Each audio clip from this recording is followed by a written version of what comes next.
Of our border after a chaotic strike and violent protests in Zimbabwe last week, many Zimbabweans are reportedly shunning a second stay-away that was planned for this week.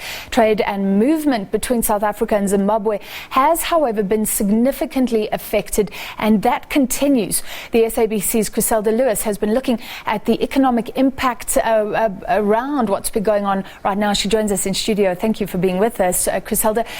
Let's go back very quickly. How did we get here?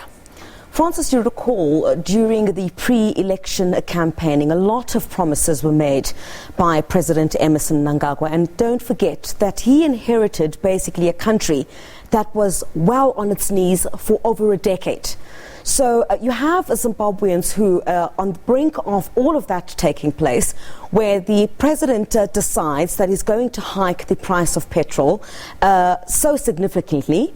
And Zimbabweans are basically saying, how can we afford this?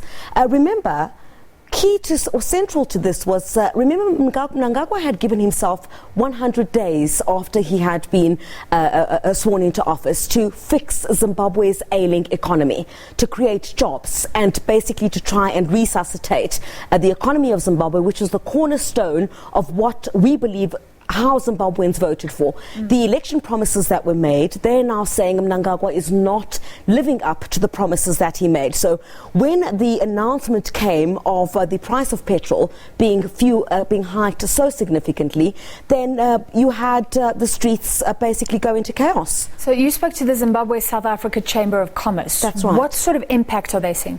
Look, they are casting this even wider than the story that we're covering, pertaining to how it's affected, relations or the trade between South Africa and Zimbabwe, where you find, Francis, that buses travelling between South Africa and Zimbabwe, the capacity of that is not running at 100%. Some of the bus companies have cut down the buses that usually go to Zimbabwe by half, fearing the instability and the impact of the instability in that country at the moment, saying that they don't believe that it'll be safe to do so. And if you look at the Zimbabwe South Africa Chamber of Commerce, what they're saying is that this stretches beyond South Africa and Zimbabwe.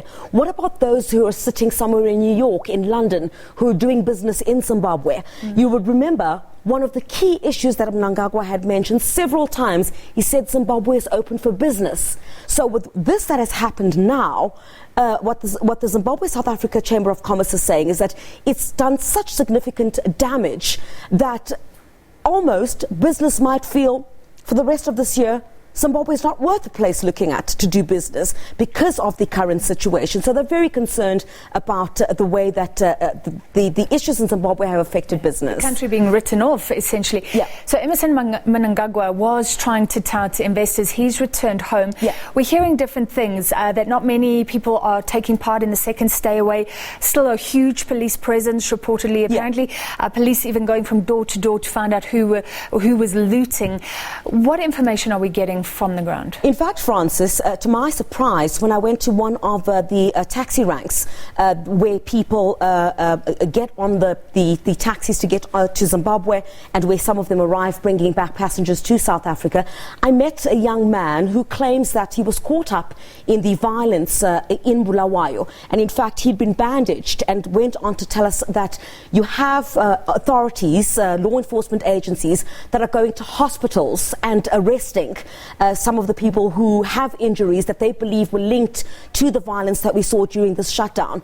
And there's a whole lot of discontent regarding that. In fact, human rights organizations are also have a lot to say about that, about allegations that you have the authorities going to hospitals, taking people out of hospitals who are receiving treatment and arresting them. So that's where the situation is currently. But perhaps one would hope that with the return of President Emmerson Mnangagwa, he would need to communicate with these people to try and quell tensions at this stage. And what he will say to Zimbabweans, who first he needs to convince that he's still up to the task of resuscitating Zimbabwe's economy, certainly remains to be seen once he returns back to that country. All right, so maybe the only good news, at least the internet is on for now. So more information coming out of Zimbabwe, and you'll keep following for us. Thank you very much, the SABC's Chriselda Lewis.